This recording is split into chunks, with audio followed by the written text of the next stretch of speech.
Hey everyone, I've been streaming every Sunday for about a month now, and I've been having a lot of fun with it.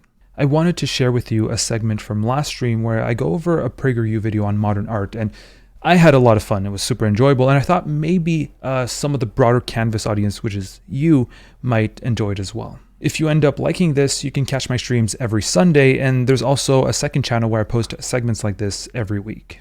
I hope to see you next Sunday, and I hope you enjoy the segment. We are about to look at a critique of modern art by PragerU, who PragerU is a conservative, pretty far right-leaning university. Chat is university, all right? Apparently you can do that in the US. You can just call your thing a university. And their university published a video on critical of modern art.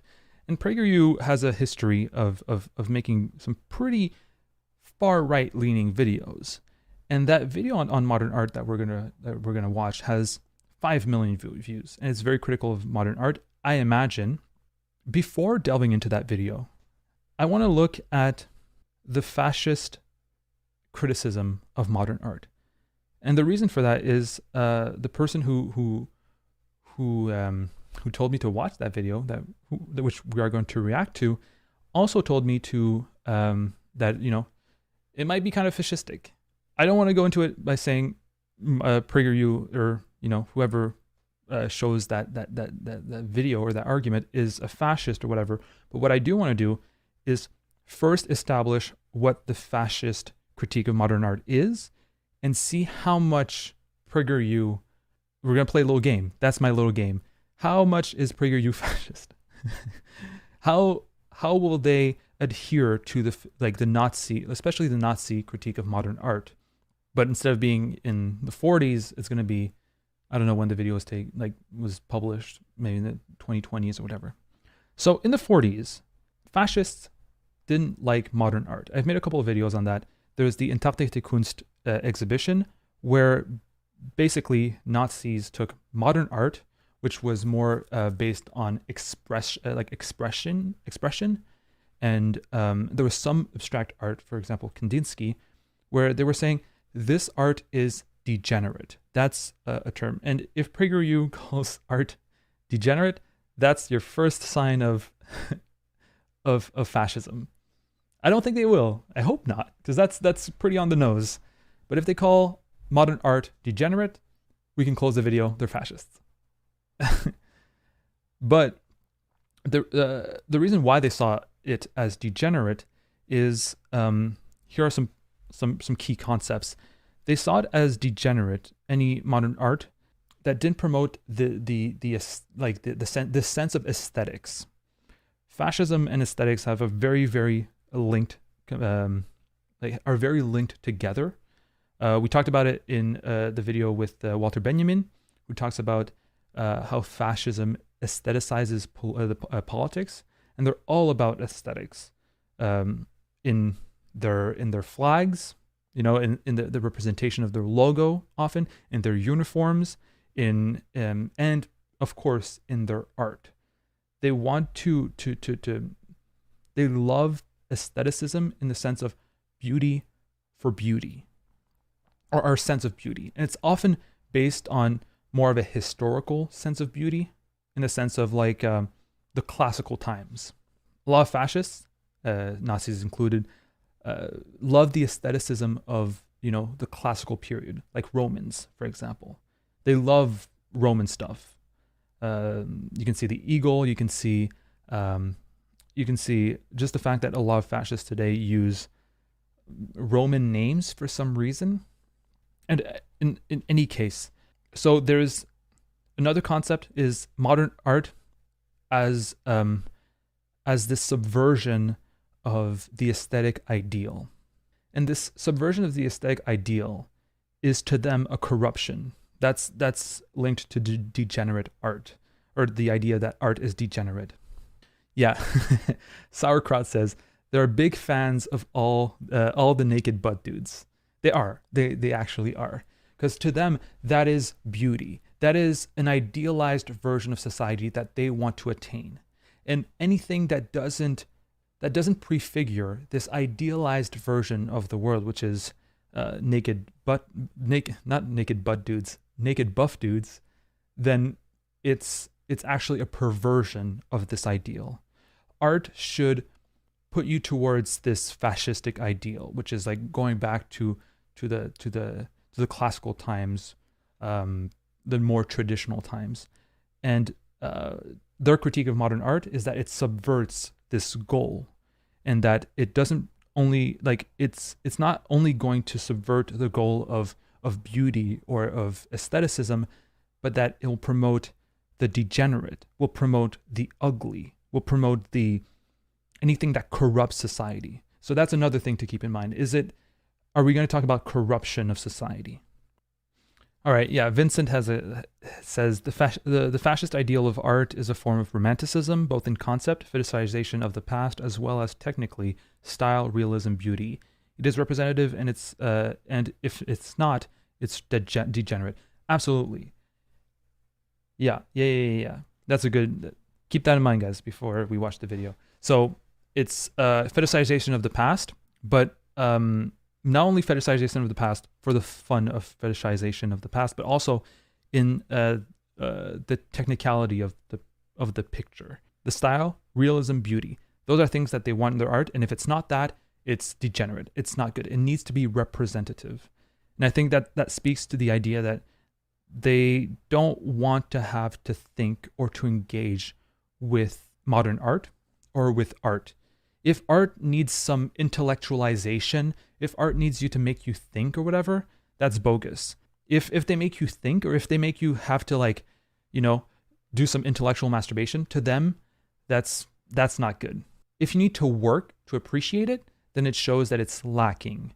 And to them, that's degenerate. To them, there needs to be this technicality in both in its style, realism, and beauty, as Vincent says, but also in the fetishization of the past. And that fetishization of the past does contribute to the idea of being more technical about your work of art. Immoral, yeah. They'll make art about morality, which is not necessarily a bad thing, but in the sense that they'll see it as immoral, because I can call some art immoral, but because it's immoral, then it's not art, and it's a problem in a way. It needs to be destroyed. It needs to be, or at least ridiculed, in a degenerate art exhibition. Yeah, Ethan says, not sure if it's accurate, but something which maintains a strong national or community identity, typically excluding certain groups. Yeah, I do think there's an element to that, but I think that their way of maintaining a strong national community identity is through this fetishization of art that has been, that has already proven itself historically, at least in their eyes. This art of the past is our origins as a people. So I think that's a way to say it, a strong national or community identity. This art of the past, this Roman past or whatever past you want to refer to, is our lineage, and art that doesn't represent this lineage is immoral, or it's something that's not us, and therefore we must eradicate it. All right, Pano says play the video. All right, so we went over the Nazis' version of modern art, and keep them in mind as we watch this video, which is titled "Why is Modern Art So Bad?" So it is criticizing modern art. All right, let's go. The Mona Lisa, the Pietà, the girl with a pearl earring. For a score of centuries, artists enriched Western society with their works of astonishing beauty. The Night Watch. All right, first, Western society. I feel like we should have said that. That's true. We should have talked about the West. That was an obvious one. And by the way, the first couple of paintings, like the Pietà, the Mona Lisa, and Girl with the Pearl Earring, very, very fundamental works of art in art history, but to me, very boring. The Thinker, the Rocky Mountains. Master after master, from Leonardo to Rembrandt to Bierstadt, produced works that inspired, uplifted, and deepened us. And they did this by demanding of themselves the highest standards of excellence, improving upon the work of each previous generation of masters, and continuing to aspire to the highest quality attainable. But they're probably not going to do that, but the highest quality attainable, what is quality, right? If we go to standards of excellence, who is right Bierstadt here, like, it's a beautiful painting, a beautiful landscape. All right, this is quality in terms of its technical proficiency. It's technically very, like, very beautiful. But you do that today, and at least for me, if there's nothing more than this is just a beautiful landscape, a lot of people will find it quite boring. And if quality is realism, or quality is just the idea that we can reproduce nature as perfectly as possible, well, a camera can do that. I don't give a fuck about this anymore. Like, oh yeah, you're a good craftsman, but that doesn't say that you're a good artist. It just means that you're a good craftsman in terms of reproducing reality. At least that's my vision of art. And I think that's a version of art that a lot of modern artists and modern art enthusiasts such as myself adhere to. Matt inspired, uplifted, and deepened us. Also, inspired, uplifted, deepened us. I do believe that these are things that art should do, for sure.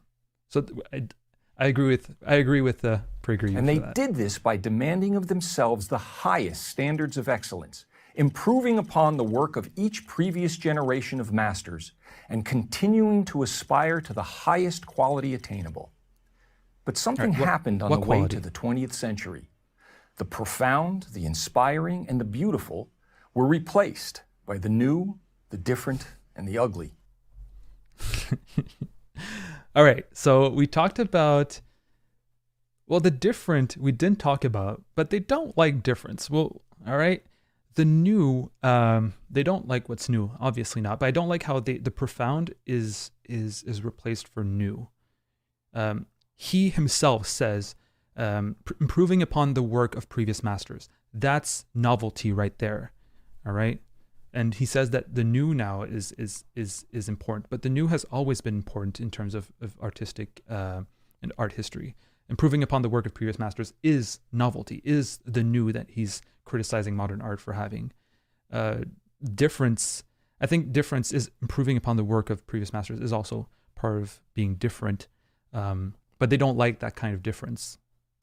They're very arbitrary about that kind of difference. And the ugly, we talked about that. To them, art has to be about beauty. It's aesthetics. It's realism. It's reproducing the world in how it's depicted, in how it appears to us. So they criticize the ugly. Keep in mind, showing ugly in art is not a bad thing. Showing ugly in art can be more evocative than showing beauty. Beauty can be very, very boring, especially if it's beauty that, that doesn't say anything more than this is beautiful. For example, think of the landscape of Bierstadt. You can have ugly landscapes. Think of Otto Dix's landscapes that maybe not landscapes, but he shows a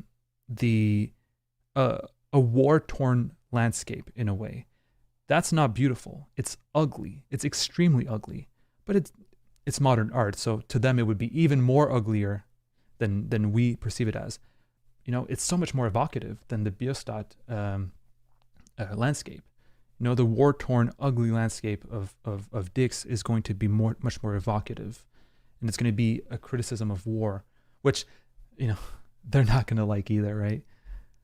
Let's continue. Today, the silly, the pointless, and the purely offensive are held up as the best of modern art. I'm sorry to pause so much, but there's a lot to unpack here. To them, the pointless is, the silly, the pointless, the purely offensive. I mean, they're fragile, so of course they're going to be very often, they're going to be offended by a work of art just on a wall. But don't be so easily offended. Come on. And the pointless, well, again, what is purpose in art? What is a point in art? Because I would argue that a lot of modern art has more of a point to say than a landscape painting. A landscape painting is pointless in the sense that it just shows beauty. It just shows a nice landscape. Very often there's not much more added to that. There can be much more added to that, but very often it's just a landscape for the sake of being a beautiful landscape. But if I'll go back to the landscape of Otto Dix. He might see it as pointless because it's modern art, but it has more of a point in the sense that it criticizes war. And much of the art today is a criticism of something, or at least it's engaging thought in its viewers. And that's quite the opposite of pointless. It asks people to think about the work of art that's being showed, not just passively enjoying it. And I feel like that in itself is more of a point than any art that just portrays beauty. Michelangelo carved his David out of a rock. The Los Angeles County Museum of Art just offers us a rock. A rock. All 340 tons of it. That's how far standards have fallen. All right. I don't know that rock. 340 tons is a lot of tons. And I'm assuming that, LACMA this way, you can probably go under that rock, I imagine. Because it's like a little, like kind of a bridge, I guess. In that case, there might be like something about, being under that rock and the vulnerability. Yeah, people in chat saying that you can. And being under that rock might give you a sense of vulnerability. I don't know. I don't know the artist's intention, and perhaps just thinking about that, we can engage with that piece of rock. Maybe I don't know. Maybe some of you can tell me what the purpose of that rock is, but just through, and I'm just throwing that out as a reaction, like in a reaction stream. But like maybe it's to talk about the vulnerability of someone who goes under it, right? It can talk about. It can give you a 360, more than a 360. You can go under, you can go on the sides of a rock. That's a better perspective on a 340-ton rock that anybody in the world or anybody in the history of humanity can give, right? Like who can see so much facades of a rock? It might mean, it might not mean anything, but just in terms of like our technical proficiency or like through technology, we're able to do that. Something that no other human in the history of humanity could do. We can do it. It's stupid, but we can do it. There's actually some things that can be said about this rock.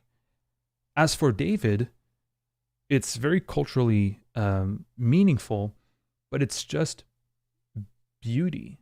You look at that David and you can think about beauty. You can think about the hours of work it took for Michelangelo to carve it. It's just pure appreciation, which is not a bad thing, by the way. I don't want to say that pure appreciation of works of art are necessarily bad, but in this case, there's this lack of engagement with David because it's just like, oh well, it's a nice aesthetically pleasing statue, but the analysis stops there. It ends there, and it's meant to end there. There's not more to think about. At least, in the context in which it's portrayed. All right, we're going to continue. But yeah, art doesn't have to be beauty, obviously. That's an idea of the past, but I think we have evolved as a species to be able to appreciate cognitive engagement more than passive beauty. At least that's my ideal of art. Maybe PragerU is going to develop their idea of art. How did this happen? How did the 1,000-year ascent towards artistic perfection and excellence die out? It didn't. It was pushed out. Beginning in the late 19th century, a group dubbed the Impressionists rebelled against the French Académie des Beaux-Arts and its demand for classical standards. Rebels. Whatever their intentions, the new modernists sowed the seeds of aesthetic relativism. The beauty is in the... Hey, we talked about relativism. All right, well, first I want to talk about the fact that Impressionists are rebels, and that's the bad thing. That's a bad thing. And l'Académie des Beaux-Arts is the establishment. That's the good thing. These damn modernists, these rebels, all right, associate the term rebels to something being bad, please. And I'm going to just mute it to go forward. And the beginning of aesthetic relativism. Beauty is in the eye of the beholder. We identified that. The beauty is in the eye of the beholder mentality. And I feel like most people agree with that. And the idea of aesthetic relativism, well, first, I don't even care about aesthetics. Let's make it clear. I think the Impressionists are kind of boring, if you ask me, which might be a hot take. But in terms of relativism, not just aesthetic, but just general relativism, like the very fact that, you know, we can look at art and that our appreciation of it is relative is what enables criticism and discussions of these works of art. If there was just, you know, this is a beautiful work of art, this is not, these are beautiful, like these are characteristics that make it beautiful, these are characteristics that makes it not beautiful, then there wouldn't be much to talk about aside from, all right, which one ticks which box. And that makes for for dead art, for boring art, for art that doesn't require engagement, art that just ticks boxes. Today, everybody loves the Impressionists. And as with most revolutions, the first generation or so produced work of genuine merit. Monet, Renoir, and Degas still maintained elements of disciplined design and execution. Discipline. That's another thing. That's another. Okay, next time when we do this, we got to be better at predicting what they're going to say. Discipline is one of them, and discipline is not necessarily a bad thing. But in this case, they see art as requiring discipline, at least in the technical like proficiency kind of way. And it's funny how I say, all right, I think the Impressionists are bad, but like are boring, whatever. And he turns around and says, well, everybody loves them. They're good actually, and that's because they showed like some technical proficiency. And I imagine he's going to go on saying that they will, you know, as time goes on, this technical proficiency goes down, blah, blah, blah. Yeah, Narrow says they see craft over creativity in art. And I feel like that's such an outdated way of viewing art. But with each new generation, standards declined until there were no standards. Yeah, of course. All that was left was personal expression. And I do make that criticism in my latest video about creepy art. I do say that, you know, art is very often just personal expression and we lack this community feeling. But I don't think it's necessarily a bad thing, as PragerU says.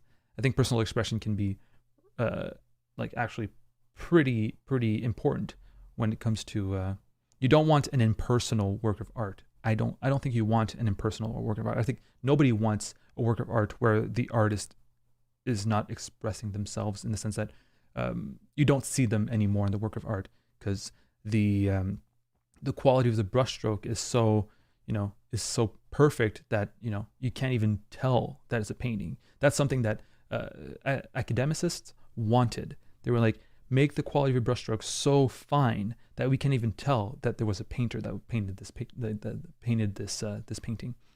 And I like how standards went down to PragerU, which is art math. Yeah, the standards went down objectively. Look at the graph. Line goes down. You know that's wrong. You know that's bad. The great art historian Jacob Rosenberg wrote that quality in art is not merely a matter of personal opinion, but to a high degree objectively traceable. What is quality? If it's reproducing a nature or reality as perfectly as possible, then yes, it is. It's not a matter of personal opinion. It's objectively traceable. But that's not what we want. That's not what most people want out of art. We don't want a picture. We don't want something that is equivalent to a photograph. We want something that speaks to us emotionally, something that an artist puts their whole life into, their emotions into. And it's really hard to put your emotions into when you're just reproducing mechanically, like a robot, something that you see outside or something that you've imagined. I don't know. You know what I mean? I think that the idea of quality in here, they're transposing it to the idea of either a photograph or a computer. And it's an outdated view. And the reason why it's outdated is because this view was adopted before the advent of photography, before computers existed, right? Now, if you make a photorealistic painting, it might be impressive in its crafting quality, in the sense that we know that you have a lot of skill in the craft of replicating the world. But what are you saying more? What is the creativity behind that? There is none. There's no creativity. There's no personal expression. And when people have their personal opinion on the quality of art, they're not saying quality of art in terms of how it looks. It's more quality of art in how it speaks to me, or how it makes me feel, or how it makes me engage with that work of art. A work of art that makes me engage with it is much more, has much more quality than a work of art that just, hangs on a wall as decoration because it's beautiful. But the idea of a universal standard of quality in art is now usually met with strong resistance, if not open ridicule. Ridiculous, stuffy, restrictive, outdated.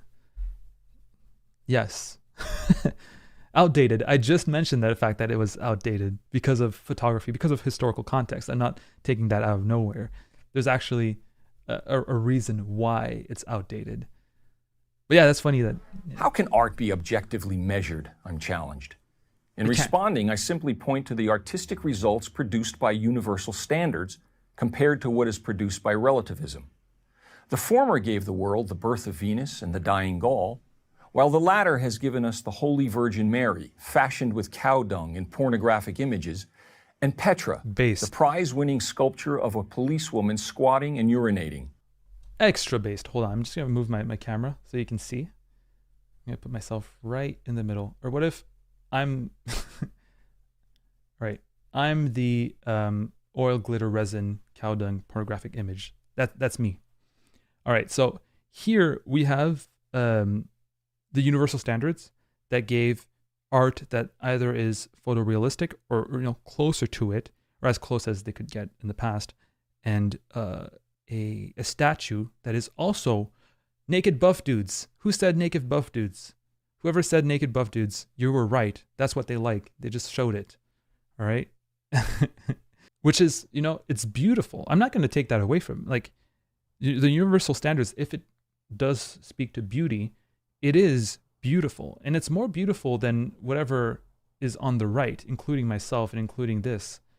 It's extremely beautiful. However, I don't care. This painting right here, this installation right here, I don't know them personally, but I can bet you that I can engage with these works of art, understand them, and understand what the artist meant to say.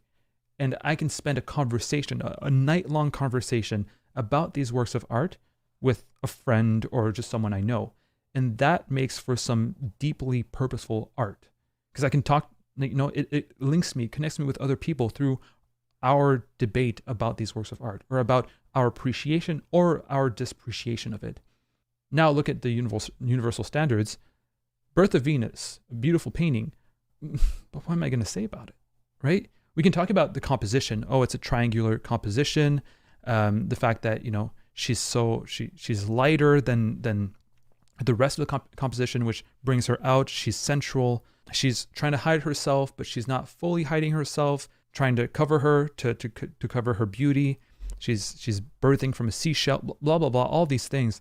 But those are more descriptive facts. They're not going to bring to debate. They're not going to bring to engagement with that work of art. Not that it's a bad work of art, because for the standards of the past, this is the works of art that were elevated, and those are the ones that were the most influential for the time, because they abided by the standards of the time. But our standards are different, and they are happily they are. I'm glad that they're different, because also the marble statue here, like a great marble statue, it's beautiful, but what are we going to talk about if we are to talk about this statue? Nothing. What are we going to think about? Well, we can think about how beautiful it is and how long it took to make it, but is that really what we want to spend our time doing? What about intellectualizing this art? What about, thinking about art, engaging with art in a more meaningful and purposeful way? Complete with a puddle of synthetic urine. Without aesthetic standards, we have no way to determine quality or inferiority.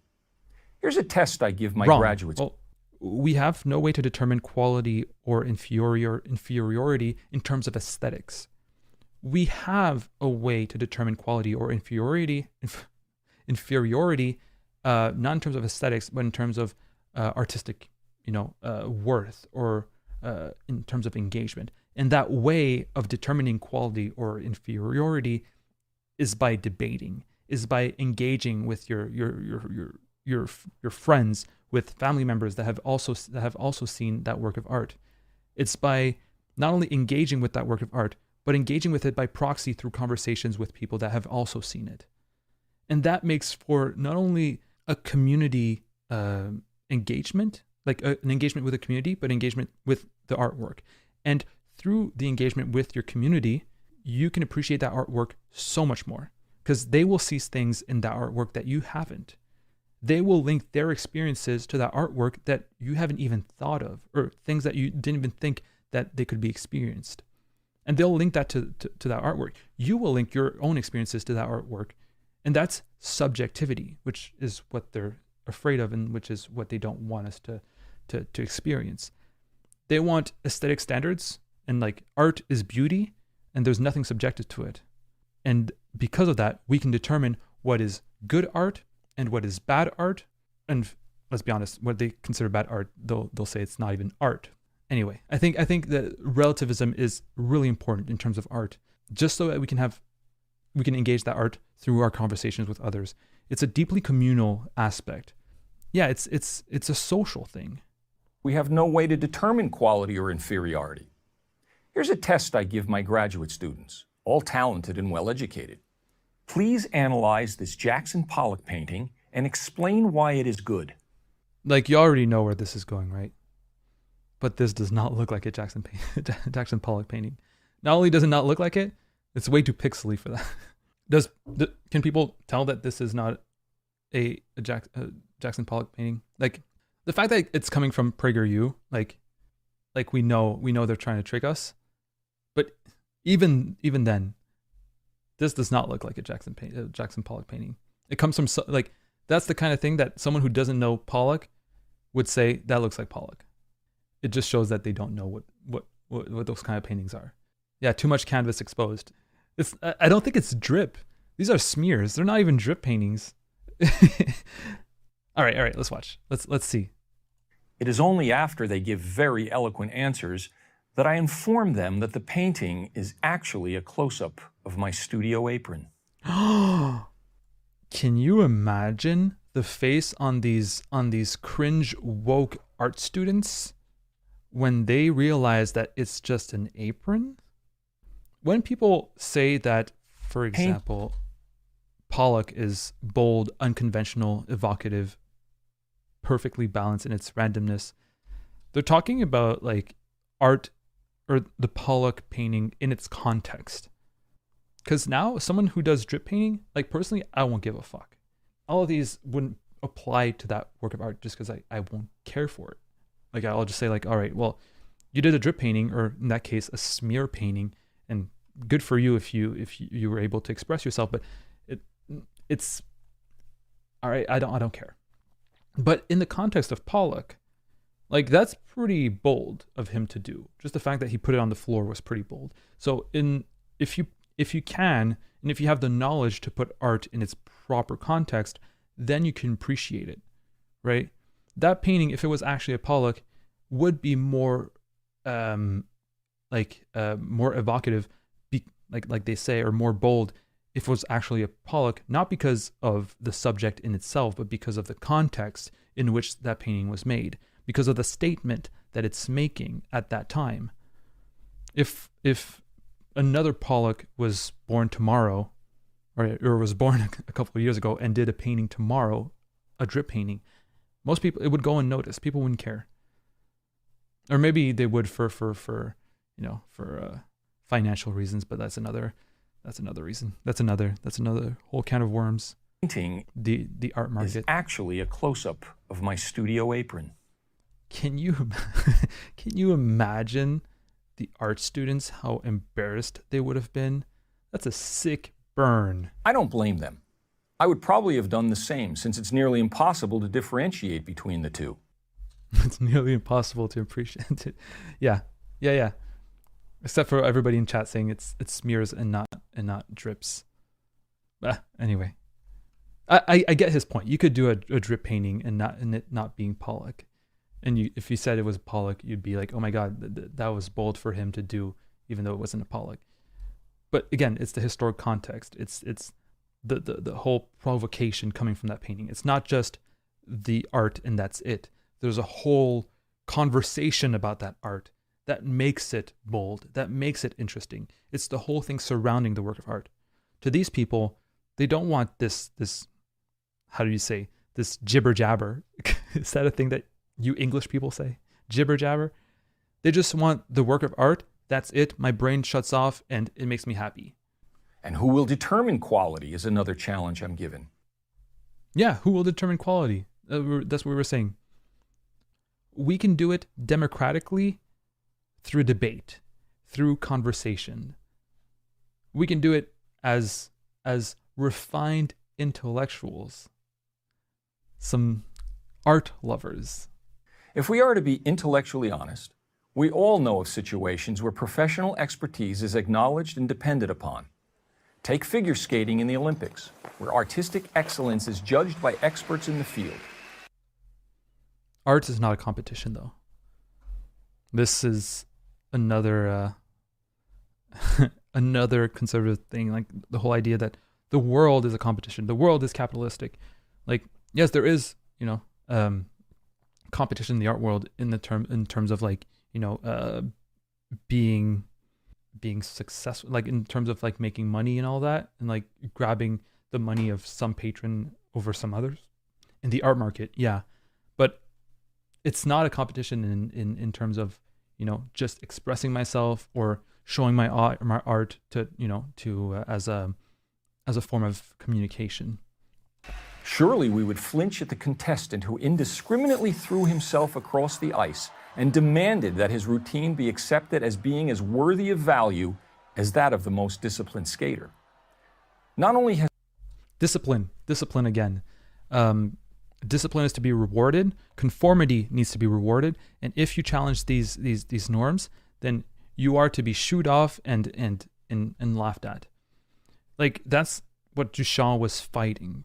Art, like the concept of art that he's advancing is a concept of art that has been pervasive all throughout art history. The idea that it's like figure skating with people, using objective standards, experts using objective standards to tell you if it's right or wrong, or if it's good quality or wrong quality or bad quality, whatever. And Duchamp, that's why Duchamp showed his urinal. This is your weekly urinal by Duchamp reference.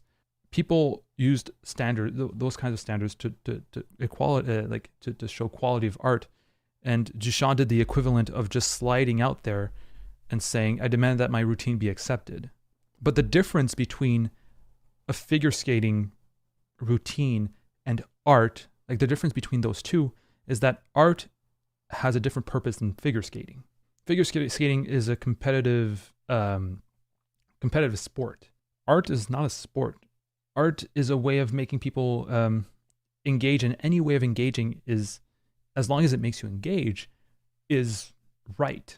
And the fact that if you can throw yourself like this guy is doing, and it's making people engage more with you throwing yourself than the person that did what they do?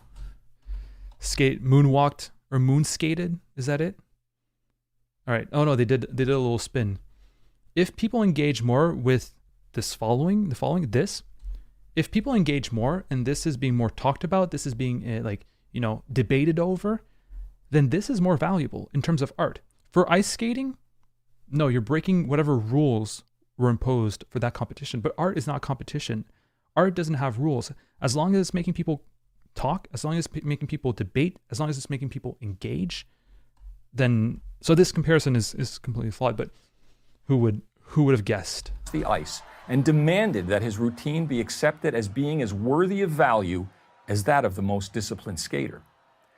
Not only has the quality of art diminished, but also the subject matter has gone from the transcendent to the trashy. Where once artists applied their talents to scenes of substance and integrity from history, literature, religion, mythology, etc., many of today's artists merely use their art to make statements. He's kind of right there. He's kind of right. In my video on creepy art that I just released, I do say that, you know, we lack this transcendent. In I use the terms of Herbert Reed, that you know, the community feeling, the transcendent, the religious, all of that, which link all of us together. We don't have that anymore. But that comes from that. But that, as we talked about on this stream, that comes from freedom. People don't have to go through you know, this community feeling to express themselves anymore. They can do it freely all by themselves. There has been things that have been lost. You know, we lost this community feeling, but it came with freedom. And now they're using this freedom to not have to talk about the transcendental, the religious, and all that, to criticize authority, to do statements.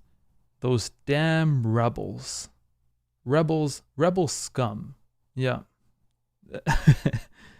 And it's like, do you understand that this pile of shit with authority, you know, pointing to it, is getting more reactions and more conversations and more engagement than your landscape painting? And you know they're angry at that.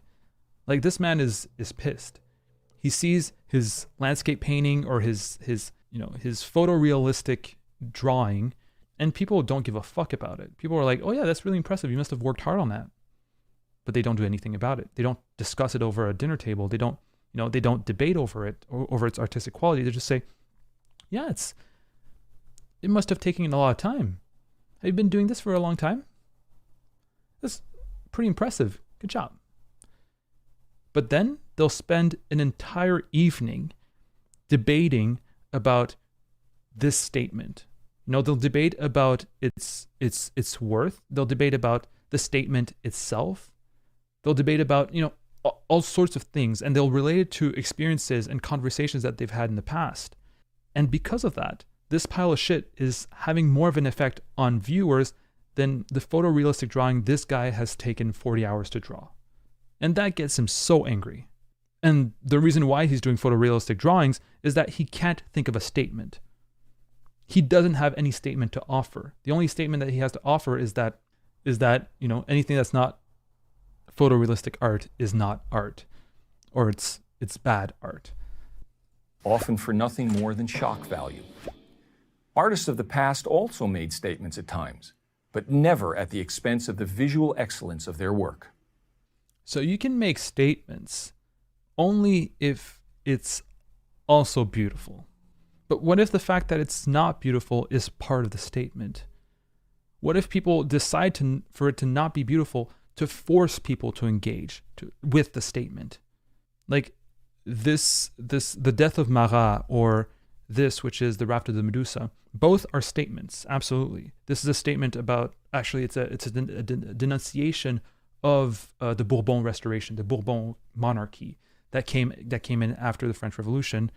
And this is the depiction of a revolutionary during the French Revolution that got killed. Those are statements for sure. And you know, you see him dying with his pen in his hand. Like, it's a depiction of, like, you know, he fought for the revolution all the way to his death. Those are statements. But the thing is, people are not engaging with these works of art as statements on a day-to-day basis.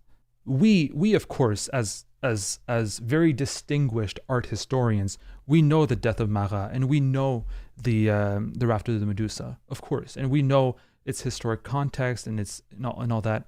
But a lot of people will look at these paintings and believe that they don't necessarily need to do the research or to understand the statement behind these works of art because they're just nice works of art. And by the way, why did they take the depiction of this? Well, first, this is not the original Raft of the Medusa.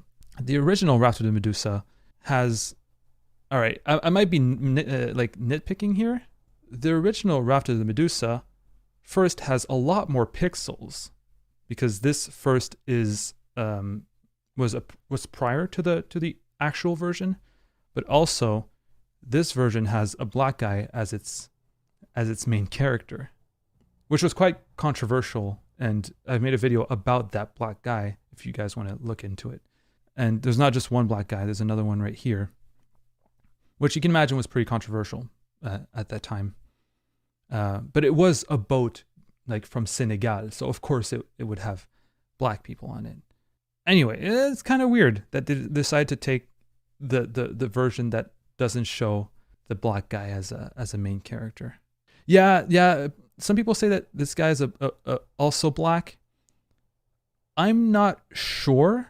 I don't know if it's shading. By the way, these two are the same. I don't know how to.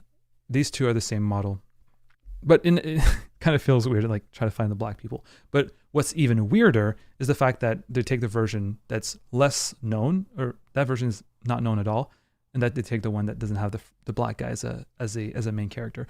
But that is to be expected. But also shows a bit why these people are not to be taken seriously when it comes to showing off art. Maybe it's just an editor who's like Raft of the Medusa and found this really unpixelated version of it.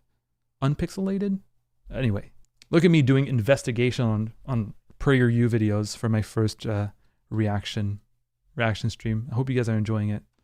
That's what you wanted. At times, but never at the expense of the visual excellence of their work. It's not only artists who are at fault. It is equally the fault of the so-called art community, the museum heads, gallery owners, and the critics who encourage and financially enable the production of this rubbish. We should have talked about that as well in the prelude to watching this video. They say, well, not they, I mean the fascists. And we're not saying that we need to finish this video before saying if they're fascists or not. But Nazis said that degenerate art was enabled by the Jews, the Judeo-Bolsheviks, who were at the head of museum heads, who were gallery owners, and who were critics. Jews are at the head of this, and they're the ones encouraging degenerate art. We should have mentioned that again. Maybe some of you did before watching this video. It should have been something that was mentioned. But that is one thing they said about degenerate art, was that it was a Jewish plot to destroy Western world and Western culture and Western civilization. It is they who champion graffiti and call it genius. They champion graffiti. I can't believe they would do that. I think they're supporting rebels. That's horrifying. The scatological and call it meaningful. It is they who, in reality, are the naked emperors of art. For who else would spend $10 million on a rock and think it is art? But why do we have to be victims of all this bad taste? They're victims. They're victims of this, guys. Why do we have to be victims of people who like modern art and who advocate for modern art and who like to discuss about modern art? Why do we have to be victims? That's another thing that we should have talked about. How a lot of Nazis back in like when they made the Interpreté Kunst exhibition, the degenerate art exhibition, they said that it was an attack and that they're being victimized by this attack. This attack is at our civilization. So this art that is not only art being done in someone's studio and being hung on in a gallery, like someone doing this art in a private studio being hung on a private gallery wall or even on a museum wall. This is an attack. And this is fundamental. It might be funny, like the fact that he says that they are victims, and they're, like we said already, they're fragile, they're easily offended, and they're very often victimized, or they feel victimized. But the problem with this rhetoric of saying we are victims, and let's hear it again because it's important. I'll tell you why. And think it is art. But why do we have to be victims of all this bad taste? When you say you're a victim of all this bad taste, you're saying that there is an oppressor. When you're saying you're a victim of something, you're saying someone is attacking you. There's either a system, there's either someone, there's a group of people that are using their power to make you a victim, to turn you into a victim. So this is belligerent rhetoric. It's the idea that you are being victimized by these modern art enthusiasts. Fight back or do something about it, right? Let's see what they want us to do about it. If that's where they're going. We don't. We don't. No, hold on. But why do we have to be victims of all this bad taste? We don't. By the art we patronize at museums or purchase at galleries, we can make our opinions not only known but felt. An art gallery, after all, is a business like any other. If the product doesn't sell, it won't be made. All right. We have to tell this guy that he needs to touch grass. Unless a lot of his viewers are rich people who can patron museums, or like effectively enough that if they didn't patronize, give money to those museums, the museum would be effectively hurt. Or he's telling his viewers, just don't buy at art galleries that don't sell modern art. As if his viewers, and maybe they are wealthy enough to impact art galleries. As if those viewers were buying modern art. And after seeing this video, they'll be like, all right, I'm not going to spend thousands of dollars on works of modern art anymore because this guy from PragerU told me to. Not only is it funny because it's talking about individual, like their solution is an individual solution to a social problem, at least their social problem, their perceived social problem. But it's also a solution that only wealthy people can do. So it's not even boycott this product. It's boycott the purchase of modern art in art galleries and stop, giving, funding art museums. As if people did that. As if, that's why I'm saying touch grass. Most people don't buy modern art. They don't have the means to do it. Most people don't fund museums, and if they do, it's their monthly membership card, which is far from being enough for an art museum to be impacted from. Touch grass and smell flowers. We can also support organizations like the Art Renewal Center that work to restore objective standards to the art world. And we can advocate the teaching of classical art appreciation in our schools. All right. They want to groom children. See? Advocate the teaching of classical art appreciation in our schools. Can you believe it, guys? PragerU is advocating to groom children into appreciating their ideological vision of art. Disgusting. Absolutely disgusting. I can't believe they would do that. Conservatives need to know that grooming children in schools is a bad thing. But let's celebrate what we know is good and ignore what we know is not. By the way, the white background you see behind me is not simply a white graphic backdrop. It's not? It is a pure white painting by noted artist Robert Rauschenberg at the San Francisco Museum of Modern Art. What does it mean? Are you going to tell us what it means so that maybe we can understand it? Or are you going to tell us what the conversation around it is? What's the historical context? So we can actually be truly, amazed or, outraged by it? Or are you just going to say, well, you don't understand it at first and therefore it's bad?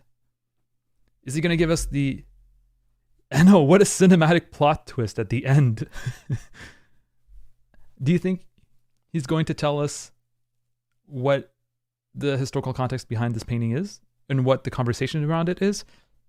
Or is he just going to say, you didn't appreciate it, or you can't appreciate it intuitively and therefore it's bad? Let's see. I'm Robert Florzak for Prager University.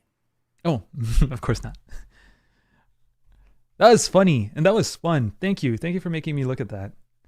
If you have any videos that you'd like me to go over, it doesn't have to be about art, it can be about anything, just send it to me, either on Instagram or on Discord.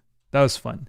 I want to look into the Art Renewal Center, artrenewal.org. This is what they made us, that's what they advocated for, Art Renewal Center. So Art Renewal Center, leading the revival of realism. By the way, they don't want the revival of realism, because realism is, if you know about art history and if you know about, the basics, the very basics of the art movement, realism, it was pioneered by Gustave Courbet. Gustave Courbet, you guys probably know him, was, if not an anarchist, had anarchist sympathies. The man painted a portrait of Pierre-Joseph Proudhon. Let's. Courbet is this guy. You've probably seen this, right? Let's try to find his painting. He's very known for this painting as well. Let's look at Proudhon. Proudhon is the first man to call himself an anarchist, by the way. And this is a picture or a painting that Courbet made of Proudhon. Proudhon and his children, with all the books on the left and all that. So this guy was quite radical. And also Courbet was part of the Paris Commune.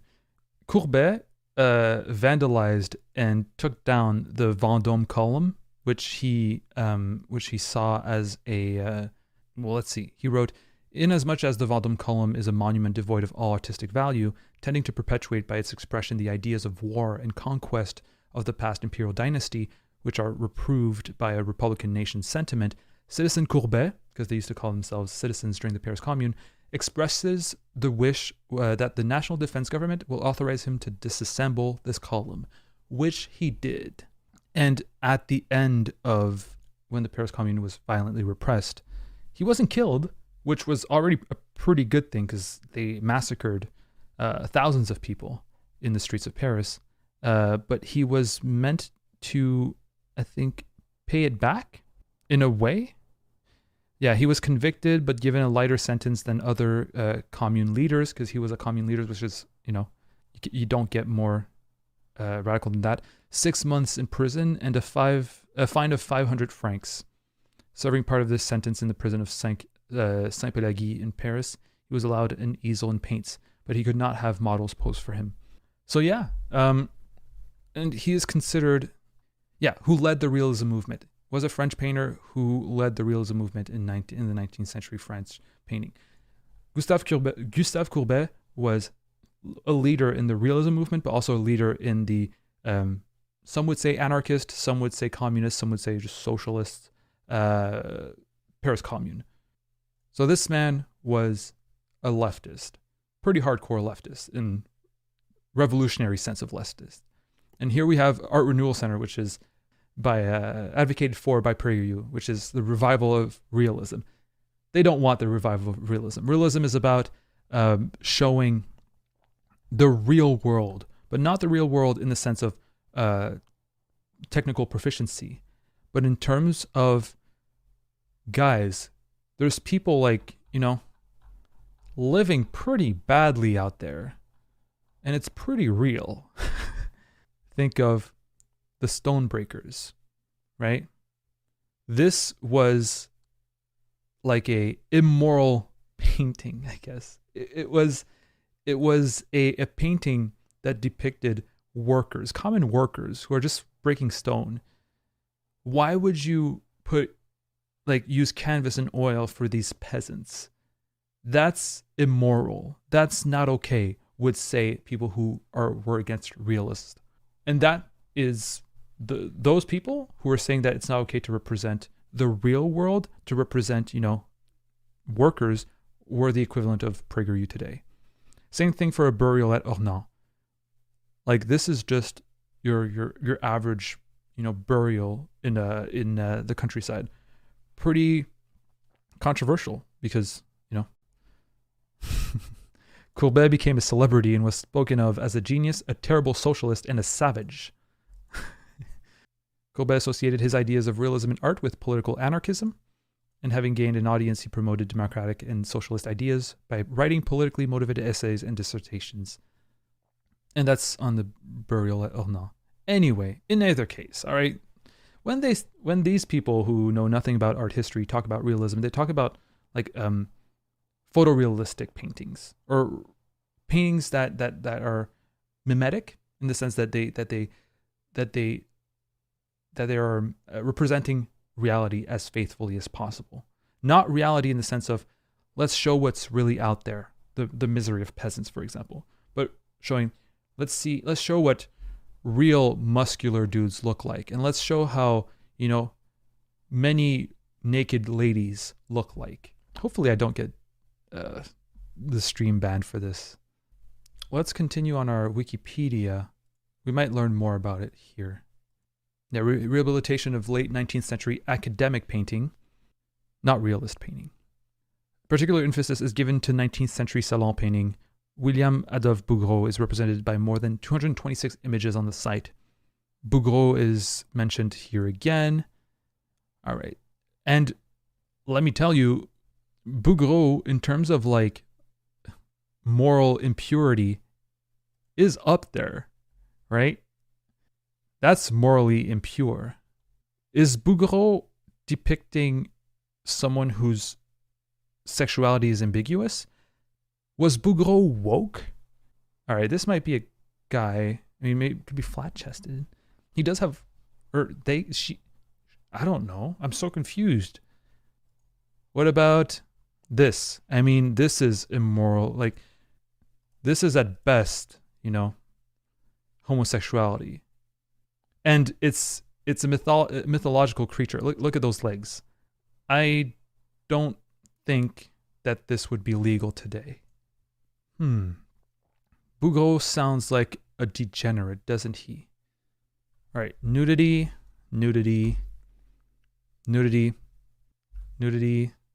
All right, that PragerU would like. I mean, they would like all of these because they're degenerates, but nudity. If someone did that today, we'd consider them degenerates. Oh, there's a little peeper over here. That's not okay. That's a cool painting. Maybe one day I'll make a video about that. But yeah, Bouguereau, at least in terms of what they're advocating for. Oh, they're advocating for that, for sure. A woman with 5 children? 5 babies? They would love that. I don't think these people know what they want. In terms of applying what they want to art, I feel like whatever Bouguereau has to offer is not it. Yeah, Ashley says Bouguereau was a degenerate and had an affair with one of his students. I don't want to use degenerate like too freely. It was a joke. It was a joke. It's just that these people will apply standards to modern artists, and Bouguereau does actually portray things that themselves would call immoral, but he does it in a beautiful way, in a very technically proficient way, and they're okay with it. Basically, they only care about technical proficiency. They don't care about the rest. Yeah, let's just show naked women all the time. Yeah, that's no. It's not the kind of behavior that my religion would say no to. Well, I mean, it is, but that's not what the point is here. The point is that it's beautiful. Period. That was really, really fun. Thank you to whoever recommended me watching that video. And yeah, I really enjoyed that. We'll have to do it again.